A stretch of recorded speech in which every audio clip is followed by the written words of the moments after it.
السلام علیکم۔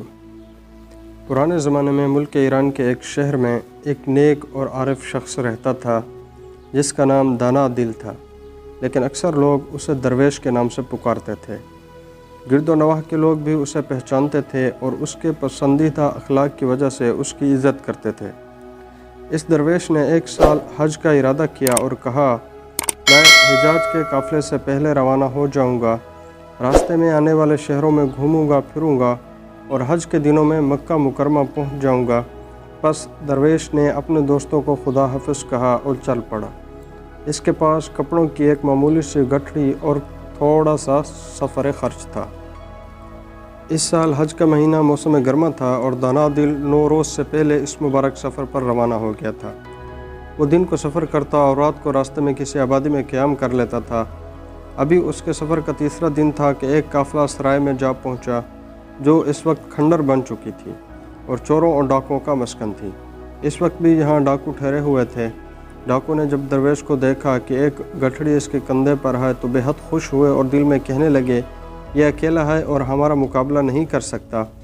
بس انہوں نے آؤ دیکھا نہ تاؤ اور بیچارے درویش کو پکڑ لیا اور اس خیال سے کہ ان کا مقابلہ کرے گا اسے مارنے پیٹنے لگے۔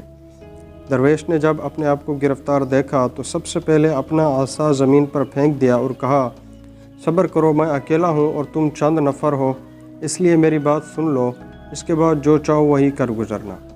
چوروں نے کہا، خام خواہ اپنے آپ کو تکلیف نہ دو، تم اپنی چرب زبان سے ہمارے چنگل سے آزاد نہیں ہو سکتے۔ درویش نے کہا، نہیں، میں کسی ہیلے سے کام نہیں لینا چاہتا، صرف اتنا کہوں کہ میرے پاس زیادہ رقم نہیں ہے، میرا لباس بھی تمہارے کام نہیں آ سکتا، میں ایک درویش ہوں اور زیارت کے لیے جا رہا ہوں، میں اکیلا ہوں، اس لیے مجھے اذیت دینا جان مردی نہیں۔ یہ بات درست ہے کہ تمہارا کام ڈاکہ زنی اور چوری ہے، بہتر ہوگا کہ ایسے شخص سے الجھو جس کے پاس زیادہ مال ہو اور مجھ مسکین کو معاف کر دو۔ چوروں نے جواب دیا، اے درویش، ہم نے اپنا نام چور رکھا ہوا ہے اور اپنے آپ کو اللہ تعالیٰ اور مخلوق کے سامنے رسوا کر دیا۔ ہمیں کسی شخص کی فکر نہیں ہوتی کہ وہ دولت مند ہے یا درویش، بلکہ جس سے اور جہاں سے بھی ہمارے ہاتھ کچھ آتا ہے چھین لیتے ہیں اور کھا جاتے ہیں۔ اگر ہم خوبی اور بدی کا سوچتے تو کوئی کام دھندہ کرتے، روٹی کماتے اور شرافت پسند ہوتے۔ درویش نے کہا، بہت بہتر، اور تم سے زیادہ بحث فضول ہے، یہ میں ہوں اور یہ رہی میری گٹھڑی، میرے پاس تھوڑا سا سفر خرچ ہے، وہ بھی لے لو اور مجھے چھوڑ دو تاکہ چلا جاؤں اور جس سختی اور دشواری کا سامنا ہوگا اپنی خواہش پوری کروں گا جو کہ خانہ کعبہ کی زیارت ہے۔ چوروں نے کہا، عجیب طرح کے سادہ مرد ہو اور ہمیں دھوکہ دینا چاہتے ہو، اگر تمہیں چھوڑ دیا تو لوگوں کے پاس جا کر انہیں ہمارا ٹھکانہ بتا دو گے اور ہمیں گرفتار کرا دو گے۔ بہتر یہی ہے کہ تمہاری کوئی وصیت ہے تو ہمیں بتا دو اور آخری دعا بھی کر لو اور مرنے کے لیے تیار ہو جاؤ۔ درویش نے کہا، معلوم ہوتا ہے کہ تمہارا آخری فیصلہ یہی ہے کہ مجھے قتل کر دو، لیکن جان لو کہ کسی بے گناہ کا قتل تمہارے لیے باعث بدبختی ہوگا، اور جس طرح تم اس وقت اپنے انجام سے ڈر رہی ہو، اس سے بھی پہلے انصاف کے شکنجے میں جوڑ لیے جاؤ گے۔ چور ہنسنے لگے اور کہا، اس لک و دو صحرا میں عدالت کا پنجہ کہاں ہے اور تمہارے قتل کی کون گواہی دے گا؟ پھر ہمیں اپنے عمل کی سزا کیسے ملے گی؟ بلکہ یہ قصہ تو یہیں ختم ہو جائے گا۔ چوروں نے اپنے خنجر کھینچے، اسے چاروں طرف سے گھیر لیا اور اس کے قتل کا ارادہ کر لیا۔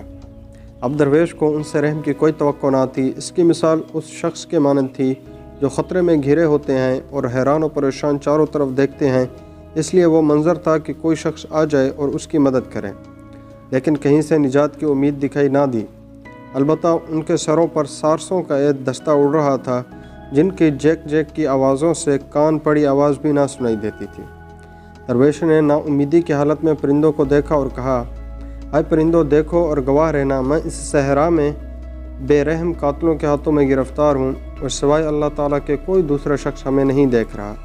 اے پرندوں، گواہ رہنا اور ان ظالموں سے میرا انتقام ضرور لینا۔ چور درویش کی باتوں سے ہنسنے لگے اور اس سے کہا، تم واقعی سادہ لوح انسان ہو، تمہارا نام کیا ہے؟ درویش نے کہا، دانا دل۔ چوروں نے کہا، بڑا عجیب نام ہے دانا دل، لیکن تم خود ایسے نادان اور احمق ہو کہ ہوا میں اڑنے والے پرندوں کو گواہ بنا رہے ہو اور انہیں دشمنی اور انتقام کے لیے بلا رہے ہو۔ اس کے بعد بھی درویش سے مزاح کرنے لگے اور آخرکار اسے قتل کر دیا۔ چوروں کو بھی اس کی باتیں یاد آتی تو ہنسنے لگ جاتے کہ دانا نے